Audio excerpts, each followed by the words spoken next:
Well, good morning, everyone. Welcome to the Couples Academy show. My name is Hassani. And I'm Danielle. And today is Friday. And if you don't know what Friday is because you're joining us for the first time, it is Relationship Q&A. Relationship Q&A. I was seeing if you want. It's the day of the week that everybody's waiting for because That's right. You have some burning questions about your relationship that you need to ask today. And today is your day. We're going to do it. We're going to be the firing squad, right? Actually, we're up here in front of the firing squad, and you're going to just shoot the questions one after another, and we're going to answer them for you. So get them ready. Just start throwing them in the chat right now. But listen, before we start, we want you to like, share, and subscribe.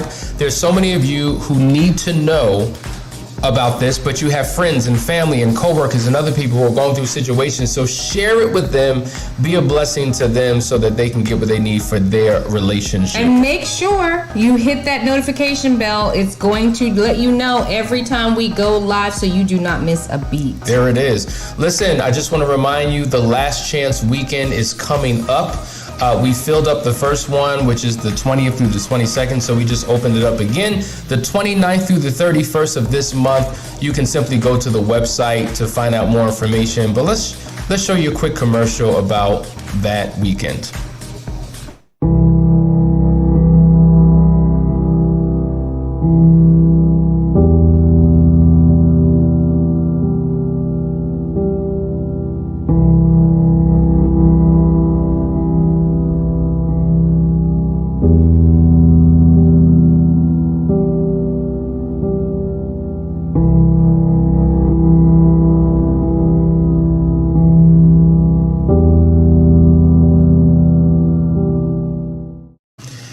Yeah, as you can see, the Last Chance Weekend is something that really speaks to the needs of couples who are going through a lot of trauma, turmoil, stress.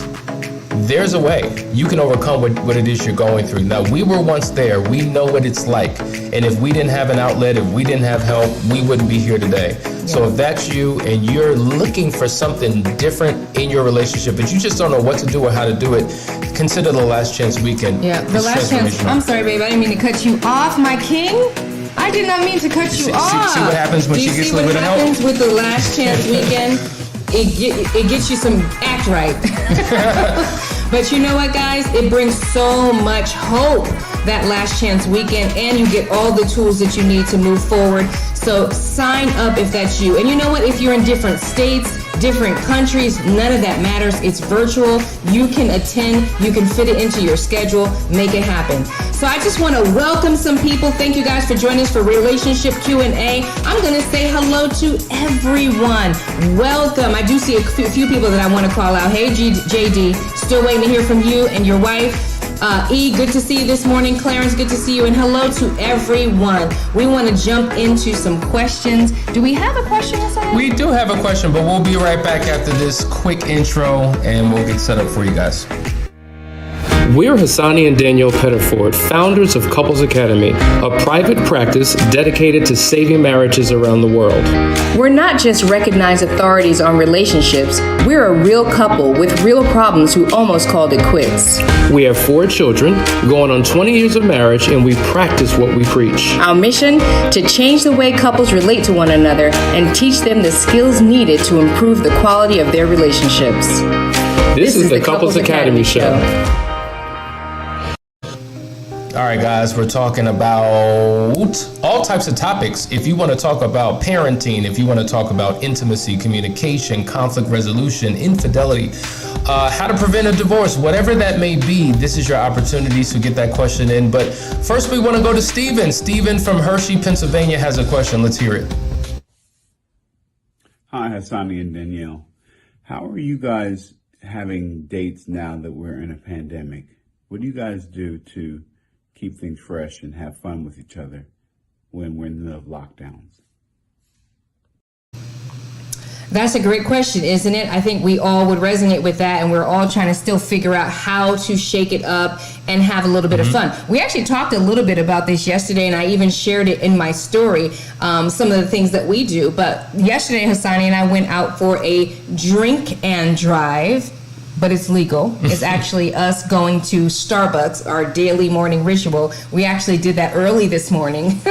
And we go and we talk and we drink our coffee and we, come up with ideas and plans, and we do things like that. So at the end of the day, I think the sky is the limit to me.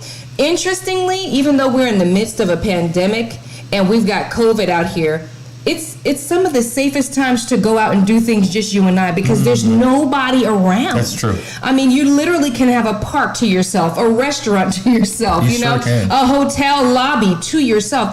And that's one of the things, like, we're struggling to try to feel connected to people, right? Even when we go out, we're still alone. But you can find so many things to do. And right now, the world is the cleanest that it's ever been. Yeah. Right behind you, somebody's coming and wiping a counter down. So you can go anywhere right now. You know what the reality is? If there were no pandemic, you would be dating. The restaurants, the malls, centers would be full of people everywhere. And so oftentimes there's an energy that comes along with that. And it's just like, yeah, it's exciting.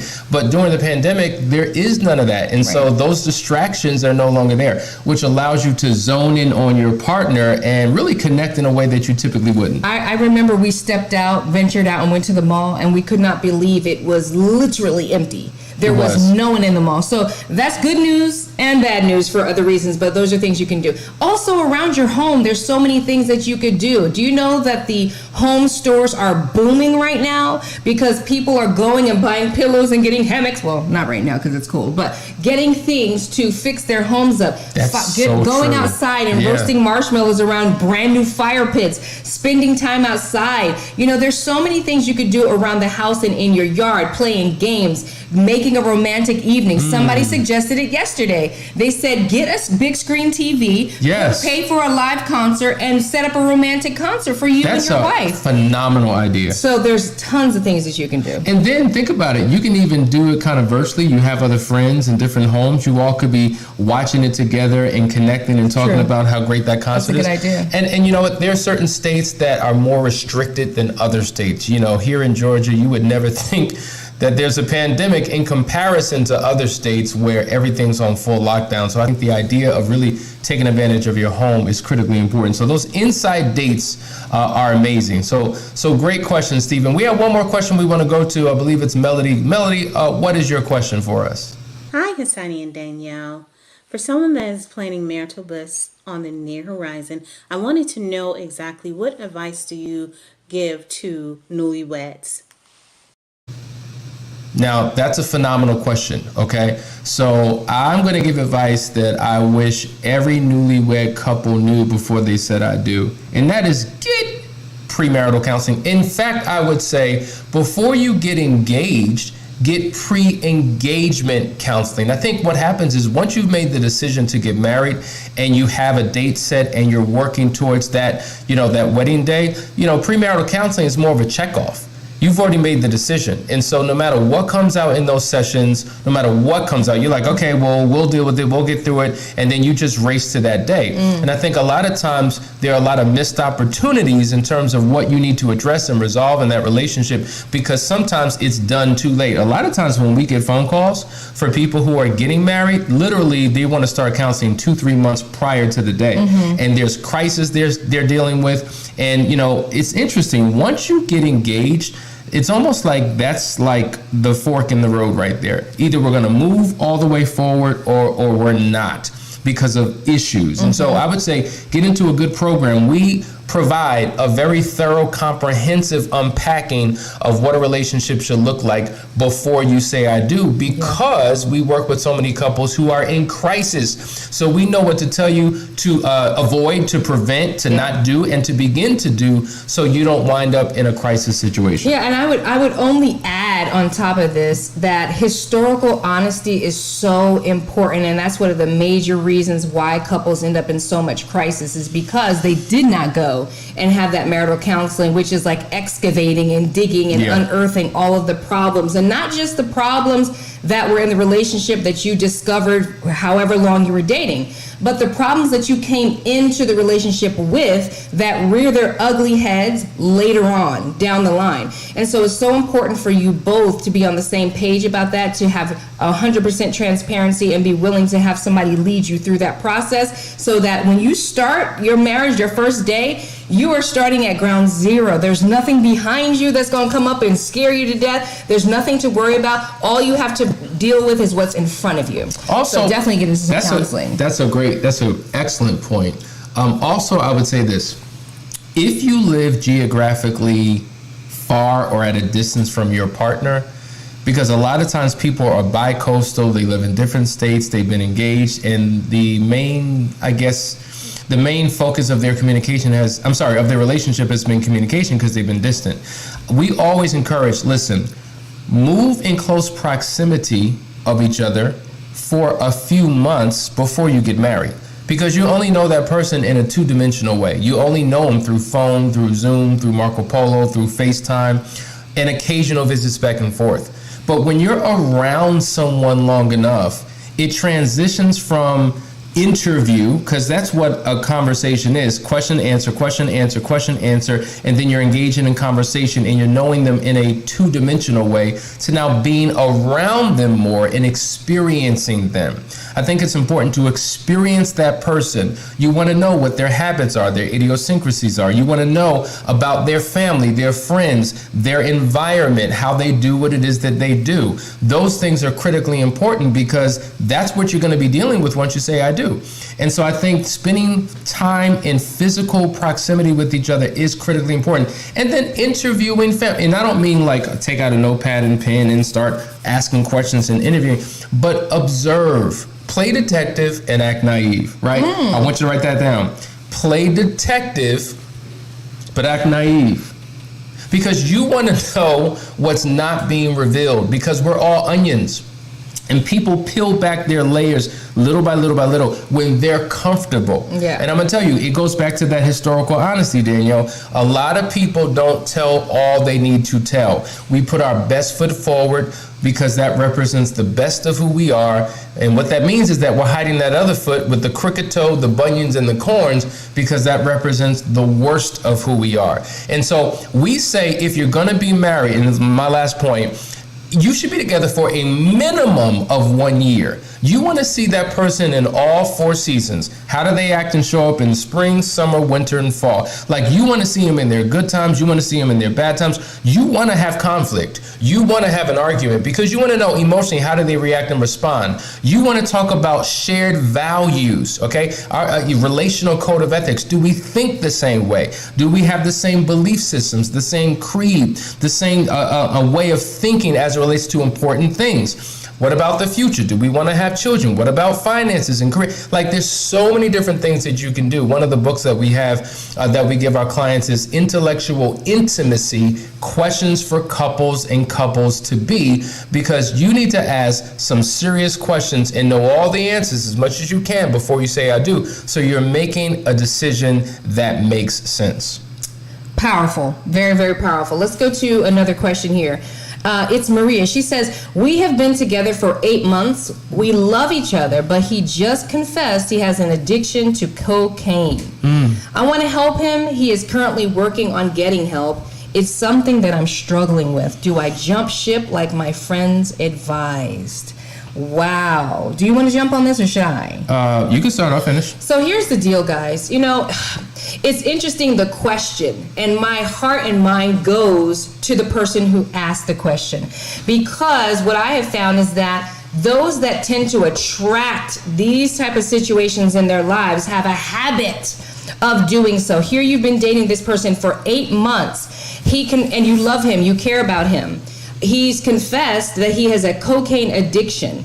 Now, I have so many questions about what he's doing about his cocaine addiction. How long has he been addicted to cocaine? Why is it that you're just now finding out that he's addicted to cocaine after 8 months? And so what does that mean for your future? Because we already know that how a thing begins really does give you a great picture of how things are going to end. And, you know, there are 4 different types of personalities that we take on in life, okay? And there's only 4, and we all fit into one of those roles, okay? Either you are going to be the perfect person, the brilliant person, or you're going to be the sick person who's always sick and needing some kind of support, or you're going to be the caregiver, or you're going to be the rebel. Now, these things play a part in everyone's life, in every family dynamic. You might actually be able to look into your own family and look at your own siblings and figure out, what role did I play in my household? Was I the rebel or was I the brilliant one? Was I the caregiver or was I the sick one? Because what happens is we figure it out early on in life that if I can play these roles, and you only can play the roles that are available. So if you got one above you and they already took the sick role, you can't play sick. You got to do something else. If you'll discover that's how I get my attention. And what will happen if you don't heal that is that you will attract people, if you become the caregiver, who always need care. Okay? And it's interesting, caregivers are never attracted to other caregivers. Sick people are never always attracted to sick people because there's too much competition. You're more likely to have the brilliant person be with the rebel or the sick person be with the caregiver.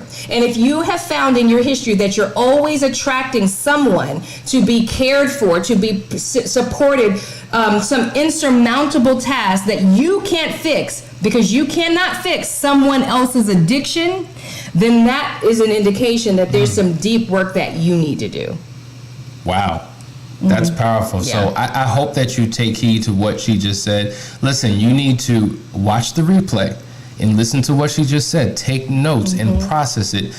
And to be honest, I would highly recommend you reach out to us. Like, you can set up a discovery call. Just go to the website, couplesacademy.org, set up a 15-minute discovery call so we could talk about your situation and guide you through a process. We've been working with individuals who have struggled with addictions, and it's a different reality in terms of what you'll deal with in your relationship than what someone else will. And so listen, please reach out to us. We would love to talk with you and guide you through a process, particularly if you're talking about getting married at some point. These are the things that you need to be aware of. Yeah.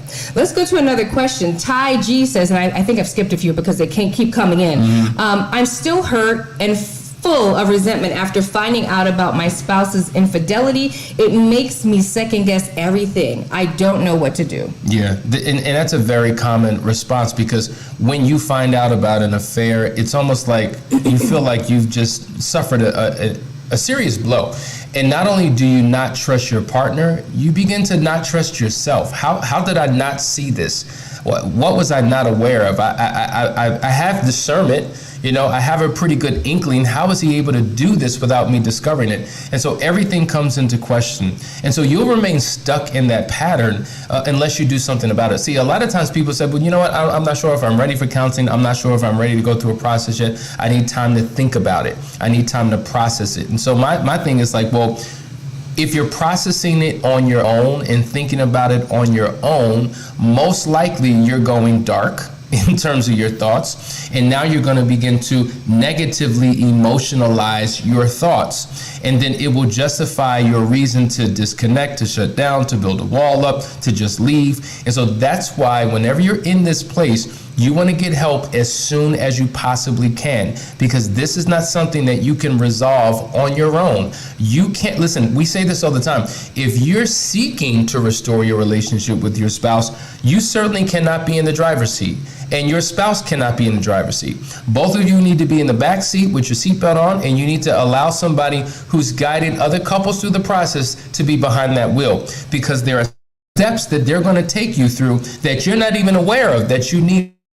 And so even with the best of intentions, we say this all the time, the road to hell is paved with good intentions. You don't know everything that you need to do. So you need to find somebody who can guide you through that process, because trust building is critically important. Not just trusting your spouse, but beginning to trust yourself. So there's personal healing and marital restoration in that process. Absolute. Let's go to the next question. JG says, is it I'm never pleased with anything my husband does after his infidelity because I beg for only one thing, to watch these videos, and my needs aren't being met in 18 months after with no help? I mean, I certainly can resonate with your frustration. If experienced infidelity and you guys have not gone to counseling and you've done nothing to repair this or even get started on the road to recovery, and the one thing you're asking is for him to watch these videos and he won't do it, it's quite frustrating. And at that point, really, there's some decisions that need to be made. See, you can start the process, which it sounds like you're doing, right? You're coming, you're joining us, you're watching these videos, you're trying to get yourself together. But the common denominator being you, all you can manage is you. Now we've got the wild card, and that's your husband, who is refusing to participate, which is an indication that maybe he's still doing those things, or you just don't know. I mean, we can make all kinds of assumptions about why he will not step up and do what is necessary, and it just means that you've got some really serious decisions to make. Yeah, and so listen. At the end of the day, there's 3 relationships you have: the one with your God, that's your vertical relationship; the one with yourself, that's your internal relationship; and then the one with your spouse, that's your horizontal relationship. And I think that a lot of times we haven't properly developed that internal relationship, and we're struggling. Like we can't get our spouse to change. There's nothing we can do to make our spouse change. The only thing we can do is change ourselves. And we need the power of God, and we need to reconcile some things within us to be able to make a decision that makes sense. All I know is that individuals who are constantly trying to accommodate and get their partner on board, and, why don't you watch these videos with me, and why don't we go to counseling? As you're moving closer, they're moving further away. And so that's not working. And insanity is doing the same thing and expecting different results. And so you have to figure out something different in order to save your relationship, if it's possible for it to be restored. And there is something called the law of least resistance, too, to your point, because oftentimes what he said is so true, that the more you push somebody to do something, they feel controlled. You don't know what kind of personality style is showing up as a result of that, because everything we do is based on our personality style, right? So if you are pushing and pushing and pushing, and he's now pushing away, sometimes we have to move into the law of least resistance. And that's when all of a sudden the tension is loosened. So that's what Hassani's talking about now. It's about me focusing on me connecting with my God and getting what I need out of it. And now I change. And as I change, I force my environment to change. Or I become so different that that person can't stand me no more and they exit the building anyway. And that's how things go. And so at the end of the day, you can't lose when you dial in to the Lord and get what you need from Him. He will take care of the rest. That's right. There's a phenomenal book by James Dobson called Your Love Must Be Tough. And it talks about that very thing when there's been an affair or something like that and the spouse is not willing to come around. And what role do you have to play? How do you need to show up? And he talks about the law of least resistance. And at the end of the day, you have to make decisions that are best for you and give your spouse permission to do whatever they want to do. And sometimes by giving them permission and releasing them, now it's just like, well, wait a minute. No, I don't want to go. What do I need to do? Yeah, this resistance and rejection isn't working. Let me lean in. And that happens so often. All the time. Yes. Let's go to the next one. Vashan says, as a man, how do I get over the fear of having a deep conversation with my wife if I always feel or fear her reaction? Well, I think it's important that you sit down with your wife and you tell your wife, listen, there's some things that are on my heart and on my mind. But oftentimes when I share things, your reaction, your response shuts me down. And I want to be able to really pour out and connect with you in an emotional way. But I think it's critically important that we create a safe environment. Like, I don't want it thrown up in my face. I don't want it weaponized and used against me. I really want to share my heart with you in a non-judgmental zone so I can get some things out. One thing that we have realized, not that this is about an affair specifically, but oftentimes one of the main reasons why people have affairs is because they couldn't have an honest conversation with their spouse. They couldn't share with their spouse what was on their heart, what was on their mind, what they were struggling with internally, because this is a relational dynamic that we have here, but I also have a relationship with myself. We talk about this acronym called HALT-B. Okay, HALT-B stands for hungry, angry, lonely, tired, bored. These represent internal mood states that we're struggling with. And oftentimes it could cause us to make bad decisions within our relationship. It could cause us to shut down and walls go up. And if we're not able to communicate with our spouse, our emotional mood states and what's going on within us, it can lead to all types of other problems. So I would have a conversation and say, listen, do you mind if we figure out how we can create a safe environment, come up with some ground rules for some communication so we can talk in an intimate way to be able to resolve some issues in our relationship? Absolutely, really good. Jaguar says, is it okay to bring up unresolved issues from the past if they were never really discussed and they're still hurt? We're in a good place now, but I'm still bothered by certain things done years ago. I would say absolutely you must deal with those historical hurts and those historical pains. Think about what happens when anything is trapped and blocked. It begins to rot and decay. It's like, moisture being trapped in a vault. All of a sudden, mildew is growing in there. It's like a tooth that has a rot spot in it, and it just keeps decaying because nobody ever cleaned it out and put a seal on it. And so that's exactly what that is. That is emotional pain that is buried deep, that is rotting and it is aching, and you can't get that out unless you unearth it together. We suggest that you do that with mediation because you are in a good place, and sometimes the reason why you have not discussed it is because the person feels uncomfortable about it, or maybe they're like, it's in the past, I'm not doing that anymore, why do we need to talk about it? We have different mindsets about historical honesty and truths and privacy and all these things that we have these belief systems, right? And so sometimes you need a mediator to help get beyond all that so that we can help you unearth those things in a safe, protected way, a private way, where no one feels attacked, everyone feels like they're heard. You deal with it, get to the honesty, and then close it and seal it for good. And now it's like that tooth with a clean cap on it, polished and brand new, no more pain, no more aching, no more rot. I agree 1,000%. And when you're dealing with unresolved issues from your past, once again, it's about creating a safe environment. So a lot of times when we want to address issues, we're addressing it when we're frustrated, when we're angry, when we're emotional, and it can be very off-putting. We talk about the 3 components of communication. Your words, what you say, 7%.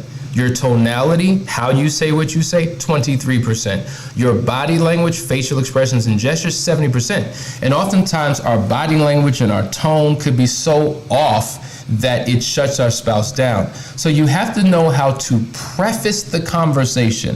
Hey babe, there's some things that are kind of on my mind and on my heart that have really been bothering me. I would love to have a conversation about it later tonight. Would you be open to that? Like, you see how I didn't just go right into it? Listen, I got some stuff on my mind. I'm watching a game, I'm working, it's not convenient, and you want to come and have some serious conversation. But if I know that there's a conversation coming, and it addresses some relational issues, you don't have to explain what it is, but just some things that you want to unpack and discover and explore, you're giving him or her an opportunity to prepare him or herself for the conversation so that when you have it, it's in a non-distracted, technology-free zone. You're fully invested, your time, your awareness, your everything, there's no distractions, and you can deal with the issues head on. Absolutely. Let's go to JD. He's saying, how can you work on not being overprotective for your spouse when you know there is mental health issues and still be supportive? I mean, that is a tricky question because there are all kinds of different mental health issues. You know what those things are. I mean, the support part comes in whatever it is that their doctor is saying that they need to do, their medication, their routines, all of those things, you supporting them in doing that. But then there's the other stuff that you might be dealing with in your relationship that is outside the bounds and agreement of your committed marriage. And that is where the work comes in. I always think about Gomer and Hosea in the Bible. What a crazy situation, right? Where he had to keep going back and getting this wife that keeps stepping out, doing what she wants to do. She can't help herself, but he feels committed to her. He feels tied to her. It's his responsibility. The Lord keeps telling him, go back and get her, go back and get her. And, we would sit back and be like, go back and get her? She can go. But you don't know what the big assignment was, what the big picture. We never heard the end of that story. We don't know if she ever got it together, if she got complete and total healing. All of this is mental health issues. All of it. We're all mentally sick, y'all. It's actually the human condition. When we come into this earth, we came here perfect, okay? And then birth happened. And when we came into this earth, we came in here flawed and messed up. And then our parents, who didn't know no better, jacked us up a little bit more. And so all of this needs to be rectified through our relationship with God.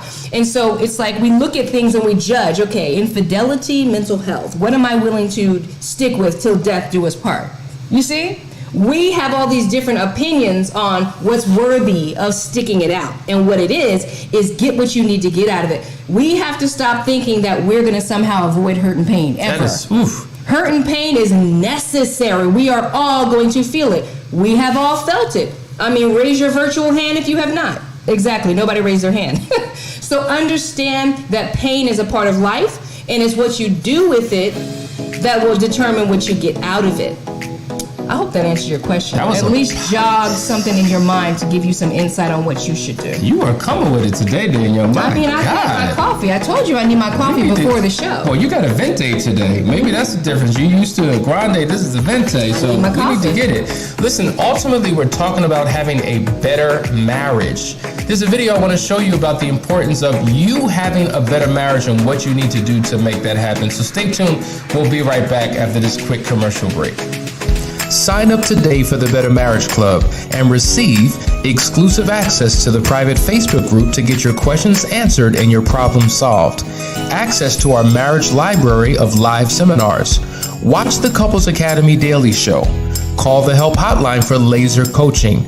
Get our weekly action guides and receive a private one-on-one call with one of our marriage coaches. To join the Better Marriage Club, simply text MARRIAGE to 973-490-4668. Join today. Your marriage deserves it. Have you been struggling with issues that have gone unresolved for significant amounts of time? Are you desperate for change but don't know exactly what to do? Well, Couples Academy has the answer. The Gottman Relationship Checkup is a clinical tool that scientifically evaluates relationship strengths and challenges through a comprehensive assessment based upon 40 years of research. With it, each partner completes the assessment in 5 key sections: friendship and intimacy, trust and safety, conflict management, shared meaning, and individual areas of concern. This personalized report provides detailed analysis, flags areas of concern, and suggests specific treatment options that we will discuss together. The insight gained from this assessment will help to take you off the road of recovery and place you on the path to fulfillment. If you're ready to experience quantum growth in your marriage, contact Couples Academy today. The Gottman checkup is so critically important. Many of you want to know, well, how do we make this thing work? How do we overcome this hump? How do we get beyond the pain that we're going through? And then what is the science of chemistry and of love and connection? And how do we have the relationship that we've always aspired for? It can be found in this. If you go to our website, couplesacademy.org, you can actually get your assessment done. It is one of the most comprehensive tools that we use. And then once you have that done, we guide you through a process and help you create a healthy foundation for your future. 2021 should be the best year that your marriage has ever had, because you're entering into this year with intentionality, with insight, with awareness, with foundation, with tools, with all types of things that will elevate it in a way that it's never been elevated before. So we encourage you, take advantage of that checkup. It is amazing and will literally do great things for your relationship. Listen, hope that you enjoyed today's show. Listen, we encourage you to continue to like, share, and subscribe. Share this video with other people because they're in need of it. But in the meantime, have an amazing weekend. We will see you on Monday for another great topic. Take care, guys. Bye. If you would like to be a guest on our show, or if you're interested in one of our restoration programs, contact us today at couplesacademy.org.